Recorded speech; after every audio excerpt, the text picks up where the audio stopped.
Je suis ravie de vous retrouver dans cette nouvelle vidéo où nous allons parler de Cookie. Donc c'est un sujet qui fait pas mal parler sur Instagram. Pourquoi est-ce que je lui donne des bains? Et je trouve intéressant de vous faire une vidéo dessus, d'une parce que vous me l'avez demandé, et de deux parce que le sujet est souvent controversé, à savoir il y a la team qui est contre les bains pour les chats et il y a la team qui est plutôt pour. Donc on se pose souvent la question à savoir s'il faut laver son chat ou pas, et c'est vrai que le sujet divise, que ce soit chez les particuliers comme je vous le disais ou même chez les professionnels. Certains vétos vous diront effectivement qu'il ne faut pas laver son chat parce que ça peut être stressant pour lui et que ça peut lui enlever en fin de compte la protection naturelle qu'il a sur ses poils, et d'autres vous diront que oui, on peut laver nos chats bien sûr, puisque ça permet effectivement de leur enlever tous leurs poils, mais aussi d'entretenir la douceur du coup de leur pelage. Donc oui, nous lavons Cookie, et ce depuis qu'il est tout petit, puisque si vous me suivez depuis un petit moment, que ce soit sur YouTube ou sur Instagram, encore une fois, vous savez qu'on a eu Cookie tout petit, il avait que 4 ou 5 jours je crois, et donc c'est un chaton que nous avons sevré, et c'est vrai que du coup on s'est vraiment occupé de lui comme un membre de notre famille à part entière. On en a pris vraiment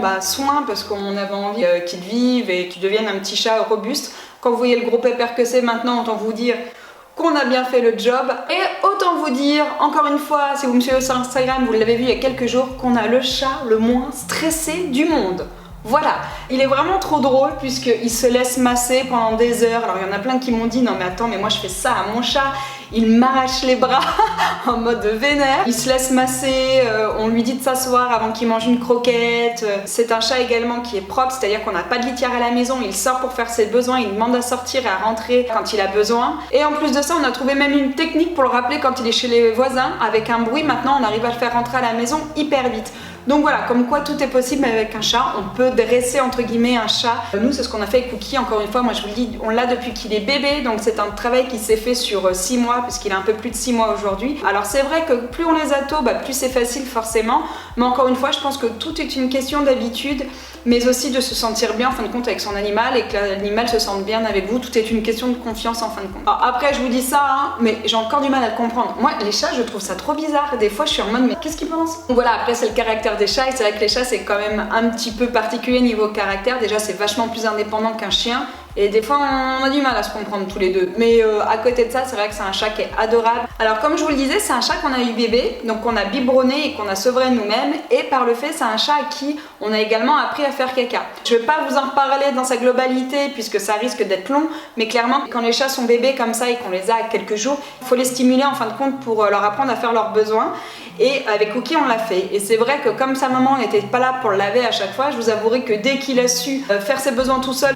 ça devenait une catastrophe entre les crottes dans ses coussinets, au cucu et tout, c'était même sur le dos des fois, c'était un peu compliqué, et en fin de compte c'est à partir de là qu'on a décidé à commencer à le laver. Pour le nettoyer, il y avait bien sûr la solution des lingettes. Nous c'est ce qu'on a fait pendant quelques semaines et qu'on fait toujours quand il y a besoin, mais c'est vrai que les lingettes ça nettoie pas comme un bain en fin de compte, et quand il était tout petit, quand il en avait partout dans les poils, c'était hyper compliqué de le laver à la lingette, alors que les pattes dans l'eau avec un petit peu de shampoing spécial shop, alors là ça part nickel, et c'est vrai que ça leur fait un poil qui est quand même relativement beau. Donc l'idée voilà, c'était vraiment de garder un chat propre en fin de compte, mais aussi par mesure d'hygiène à la maison. Vous le savez, j'ai un intérieur assez clair avec un tapis clair, un canapé beige, enfin bon bref, et il était assez compliqué de laisser Cookie rentrer avec de la crotte sur les pattes ou sur le dos, surtout qu'avec sa petite langue de chaton, clairement il n'arrivait jamais à le tout nettoyer.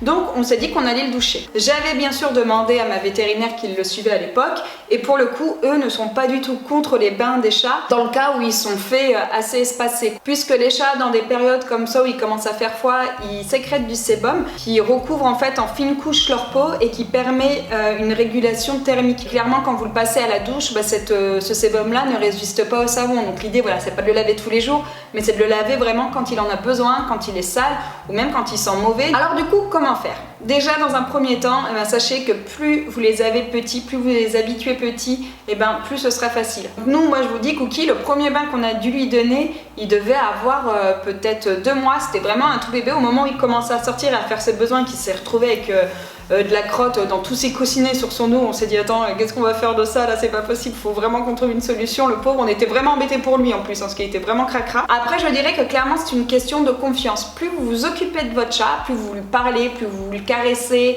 plus vous vous occupez de lui, et plus il aura confiance. Plus on vous met en confiance, plus vous êtes à l'aise avec la personne, et là c'est exactement pareil.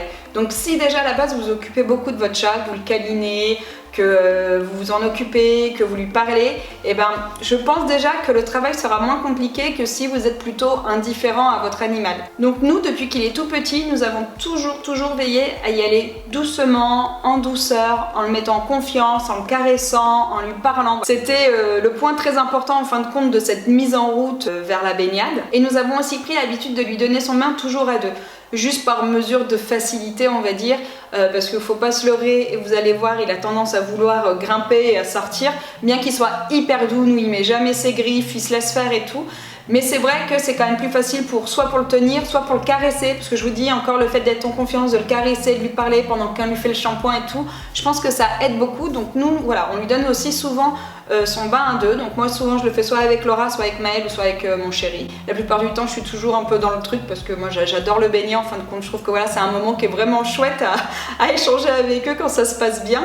Mais je pense que voilà, c'est important si vous tentez de le faire à deux, parce que d'après moi c'est quand même un petit peu plus facile et pour l'animal et pour vous enfin. Du coup, la grande question c'est comment faire pour donner le bain à un chat. Dans un premier temps, vous allez avoir toute une petite préparation à faire, c'est-à-dire que les chats sont hyper frileux en règle générale, donc il est important de bien chauffer la salle de bain. Et si vous avez un porte-serviette chauffant, mettez sa serviette sur le porte-serviette afin qu'elle soit bien chaude, voilà, pour quand il va sortir. Déjà pour nous c'est hyper agréable, mais pour les chats du coup et les chatons c'est pareil, c'est super agréable d'avoir quelque chose de chaud et de réconfortant en fin de compte après la sortie du bain. Préparez aussi le shampoing pour chat, donc il est très important de prendre un shampoing qui est dédié au type de poil de votre chat. Par exemple, les chats qui ont les poils longs, ils vont avoir un shampoing assez spécial. Et puis ne prenez pas vos shampoings vous, puisque la peau des chats n'est vraiment pas la même que nous, elle est beaucoup plus sensible, donc il faut vraiment prendre un shampoing adapté à vos animaux tout simplement. Vous préparez votre shampoing et mettez-le à proximité de votre baignoire, hein, sur un rebord et tout, mais voilà, qu'il soit prêt à l'emploi. Et ensuite préparez votre baignoire. Donc pour ça, vous faites couler de l'eau. Vous laissez quelques centimètres d'eau au fond de la baignoire à 37 degrés. Il faut que l'eau, encore une fois, soit relativement chaude. Comme je vous le dis, les chats sont assez frileux. Et vérifiez bien la température. Donc généralement, on dit entre 35 et 40 degrés. Moi, je mets entre 36 et 37. Je trouve que c'est plutôt bien.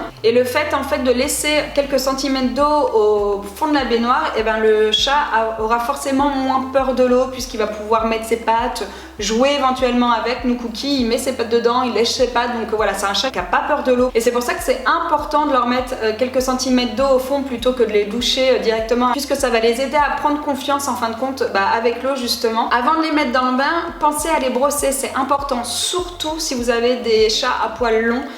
Puisque le brossage évitera en fin de compte les nœuds avec le shampoing. Après, quand vous avez des chats à poils courts, c'est moins important, mais déjà vous allez quand même enlever une bonne quantité de poils et ça c'est plutôt pas mal. Et si votre chat est plutôt de nature stressée à la base, brossez-le dans une pièce calme qui puisse se détendre en fin de compte. Il fonctionne un peu comme l'humain, hein.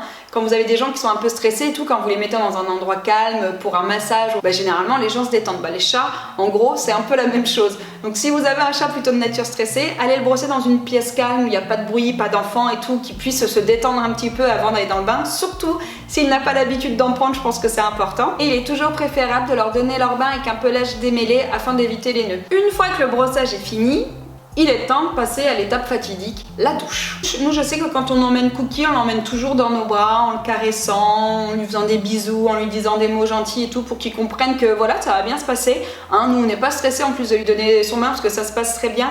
Mais je pense qu'il est préférable de le faire ainsi, vraiment, encore une fois, pour qu'il y aille en toute confiance. Donc nous, on le prend dans nos bras, on le caresse, on lui dit qu'il va à la douche. Et ensuite, on le pose délicatement dans l'eau. Alors pour le coup, c'est vrai que nous, notre chat a l'habitude. Donc si pour vous c'est la première fois et que votre chat est assez grand, parce que je pense qu'un chaton en fin de compte ce sera comme Cookie, il va être un petit peu déstabilisé, mais en fin de compte si vous le faites en douceur, je pense que ça se passera bien. Si votre chat est grand, commencez peut-être déjà juste par lui laver les coussinets plutôt que de lui mettre le pommeau de douche sur le dos. Je pense qu'il flippera moins clairement. Mais cette première étape déjà va vous donner en fin de compte l'ambiance et si votre chat accepte ou pas d'être dans l'eau, puisque s'il n'accepte pas, je vous le dirai après, mais il y aura une autre solution pour lui faire sa toilette plus rapidement. Donc mettez-le dans la douche et ensuite vous allumez le pommeau de douche encore une fois doucement. Alors moi souvent j'allume le pommeau de douche avant de le mettre et vous savez je laisse dans le fond de la baignoire. Alors j'allume vraiment pas fort pour pas que le fond soit stressant encore une fois pour le chat. mais au moins ça évite d'allumer l'eau quand il est dans le bain, et puis du coup il flippe un peu moins, on va dire. Quoique moi je vous le dis encore une fois, mais on a un chat qui est pas du tout stressé, il est cool, il a peur de rien, les bruits ne le font pas flipper ou très peu, enfin bon bref. Et là vous allez pouvoir du coup avec le pommeau de douche commencer à lui laver son dos, lui mouiller ses pattes, son dos, le dessus de la tête. Alors nous on évite de lui laver la tête, même Aveto m'a dit qu'on pouvait éventuellement lui laver la tête en évitant les yeux et les oreilles. Alors c'est vrai qu'ils ont des petites têtes pour le coup les chats, donc moi ça me semble assez compliqué, et c'est vrai que comme il est cool, j'ai pas envie de l'embêter avec de l'eau sur la tête, donc pour le coup nous on lui lave le dos, la queue et les pattes, et ensuite on le shampooine. Donc vous prenez votre shampoing dans vos mains. Donc moi ce que je fais généralement, c'est que je mets le shampoing dans mes mains, je le frotte comme ça entre mes deux mains pour qu'il réchauffe un petit peu, et après je shampooine mon gros chat. Il faut savoir que votre eau, que ce soit pour le laver ou pour le rincer, doit être également aux environs entre 35 et 40 degrés. Donc moi généralement ce que je fais, c'est que je cale l'eau sur 35, et puis après voilà, si l'eau est relativement chaude, je sens qu'il est plutôt bien. Par contre, une chose qui est aussi importante, nous Cookie accepte relativement bien le bain, mais on essaie tout de même que ça aille assez vite, puisque les chats prennent froid vite. On ne le laisse pas 3 heures sous la douche. On essaie de faire durer en fin de compte la douche 5 minutes, vraiment le temps de le rincer, de le savonner, puisqu'il nous faut un peu de temps, mine de rien, entre le dos, les pattes, les coussinets, la queue, etc. etc. 5 minutes, je trouve que c'est plutôt correct comme temps. Et puis je vous avouerai que même lui, au bout d'un moment, il s'impatiente et il essaie de sortir. Mais au bout d'un moment, il n'a qu'une envie, c'est de se barrer. Donc on essaie que ça aille assez vite, sans pour autant faire de gestes brusques, parce que c'est là où il va paniquer et qu'il va vouloir se barrer. Donc on essaie que ça aille vite. Maintenant on a pris les gestes, on sait comment se débrouiller. C'est vrai que la douche se passe relativement bien, mais il essaie souvent de s'échapper au bout d'un moment. C'est assez marrant. Donc on le retient. Vous pouvez le retenir soit en le tenant par le ventre légèrement, ou soit par la peau du cou. Alors moi j'aime pas trop le prendre par la peau du cou, en fin de compte je préfère le retenir comme quand on le porte, puisque par la peau du cou, nous on s'en sert pour le punir. Souvent quand il a fait des bêtises, on le tire comme ça, on lui dit que c'est pas bien. C'est pour ça qu'on évite cette technique là, mais il est conseillé, souvent moi, ma vétérinaire me l'a dit, de le prendre par la peau du cou pour le retenir. Donc après c'est une question de choix. Moi je le prends et par le dessous et par le dessous du ventre et par le dos en fin de compte, pour essayer de le maintenir dans la baignoire quand il faut, ou alors juste en me mettant ma main au niveau, vous savez, en dessous de sa gorge, là, de son, je sais pas comment ça s'appelle chez les chats, mais juste en dessous de sa tête, et puis généralement il bouge pas. Et surtout séchez-le bien, surtout de ce temps-là quand on arrive dans les périodes d'hiver, et encore plus quand vous avez un chat qui sort comme le nôtre, puisqu'un chat attrape des rhumes relativement vite, donc il est important de bien le sécher. Par contre nous n'utilisons pas de sèche-cheveux, puisque l'étape de la douche peut être longue pour lui, et c'est vrai qu'après si en plus on doit venir l'embêter avec un sèche-cheveux, en plus du bruit, de la chaleur, alors il y a des chats qui adorent ça, mais après une douche qui est relativement longue, on n'a jamais testé, donc nous on le sèche bien et on le laisse ressortir dehors que quand il est totalement sec. Donc on vérifie et on le laisse ressortir dehors vraiment quand il est 100% sec. Mais il est vraiment primordial pour les chatons et les chats de bien les sécher avec la serviette. Et une fois que ça c'est fait, vous les lâchez et puis vous allez voir, c'est trop marrant, ils finissent en fin de compte de se sécher et de faire leur toilette eux-mêmes. Moi, une fois qu'il est douché Cookie, il se lèche pendant des plombes, je trouve ça trop mignon. Et après, si votre chat n'aime pas prendre des douches, ce qui arrive bien souvent, les chats n'aiment pas l'eau, mais que vous avez un chat comme nous, qu'elle soit blanc, qui salit, qui sort, enfin, où ça devient un peu compliqué, voilà, pour le garder propre à la maison. Et puis je vous dis, d'un point de vue hygiène, faut avouer que c'est pas top non plus. Et vous pouvez également leur faire une toilette avec un gant humide. Vous passez votre gant sous une eau chaude et vous pouvez les frotter comme ça, ce sera toujours moins impressionnant et moins flippant qu'une douche. Donc voilà, écoutez, je pense avoir fait le tour. J'espère que cette vidéo vous aura plu. Vous avez été super nombreux sur Instagram à me demander cette fameuse vidéo de la douche de Cookie, vous expliquer comment et pourquoi surtout on le faisait. N'hésitez pas à nous rejoindre sur ce réseau social, franchement c'est toujours top d'échanger avec vous. Et les sujets d'ailleurs viennent beaucoup d'Instagram, puisque on peut souvent parler plus facilement qu'en commentaire YouTube et tout, enfin c'est plus instinctif on va dire. Cette vidéo est terminée, j'espère qu'elle vous aura plu. Dites-moi vous en commentaire si vous avez un chat et si vous avez déjà essayé de le doucher, ou même si vous le douchez et comment vous faites. Voilà, allez, on partage nos expériences. Sur ce, je vous souhaite une très bonne journée et je vous dis à bientôt. Ciao!